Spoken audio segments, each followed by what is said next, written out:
Hey, what's up everybody? Welcome back to Arbitrary 20. In this video, we're going to be making a Sorcerer Warlock multi-class that's based around doing damage with forced movement. This is the last video I'm doing in a series where I'm building an entire party based on using forced movement effectively. If you haven't already seen the introduction to this series where I talk about all of the potential features and combos, you can check that out in the card up there. But let's go ahead and get started with the race. We're going to be going with custom lineage. Variant human could work as well. I'd just rather have the +2 instead of the 2+1s. And for the free feat we get, we're going to be going with telekinetic, taking the +1 to charisma. And our ability scores, if we're using point buy, will be a strength of 8, a dexterity of 13, a constitution of 15, an intelligence of 8, a wisdom of 12, and a charisma of 15 +2 from our race for a total of 17. And if you're rolling for ability scores, I would prioritize charisma first, constitution second, and dexterity third. And for our ideal equipment, we'll definitely want a spellcasting focus or a component pouch. And then once we pick up the moderately armored feat, you'll want to have half plate and a shield. Now that we've covered all of that, we'll move on to level 1. We're going to be starting off sorcerer, mainly so we can have constitution saving throw proficiency. For our sorceress origin, this build can work with any sorceress origin. I like clockwork soul the best. I think it has the best spell list available to it. Divine soul could be interesting as well, as it gets access to spirit guardians, which is another spell that works great with forced movement. And for our spells here at first level, I would pick up silvery barbs and sleep, but I would make sure to swap out sleep at our next sorcerer level, as it's only really good in the early game.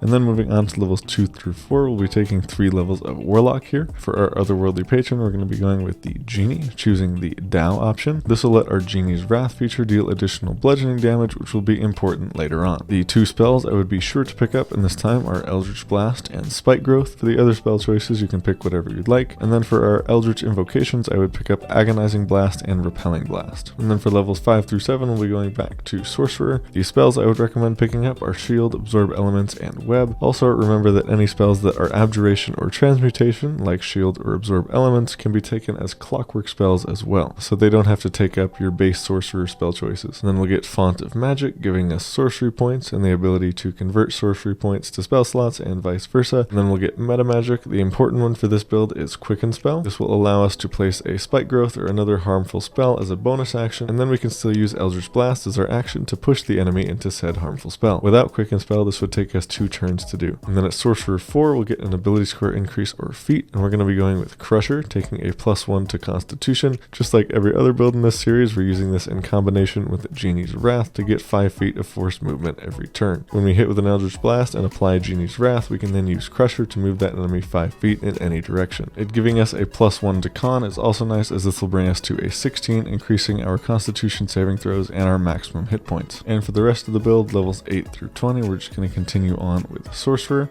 That'll bring us to Sorcerer 17. We'll get 3 ability score increases or feats in that time. The first one I would pick up is Moderately Armored, taking a +1 to Dexterity. This will be a huge and much needed boost to our armor class. And then the second feat I would go with is Warcaster, mainly to give us advantage on our concentration checks, but being able to use spells as opportunity attacks is also nice. And then for the last ability score increase or feat, I would either take a +2 to Charisma or the Eldritch Adept feat, getting the Grasp of Hadar invocation. With the +2 to Charisma, you'd boost your spell attack, your spell save DC, and your damage with Agonizing Blast. With Eldritch Adept for Grasp of Hadar, you just get additional forced movement, which is another 4d4 damage with the spell we're usually going to be using, which is Spike Growth. Both are really good options. I would probably go with the +2 to Charisma, but I did want to mention both. And then for spells during these levels, obviously there are tons of good options. First, I'll just highlight a few choices that work well with forced movement if you want to change it up from Spike Growth. Sleet Storm is a really good control spell that you could be pushing enemies into. And then if you want some other spells for damage, Wall of Fire, Sickening Radiance, and Cloud Kill would all be good choices. Another strategy you could use with your forced movement is trying to move enemies before you cast a spell to get them clustered together.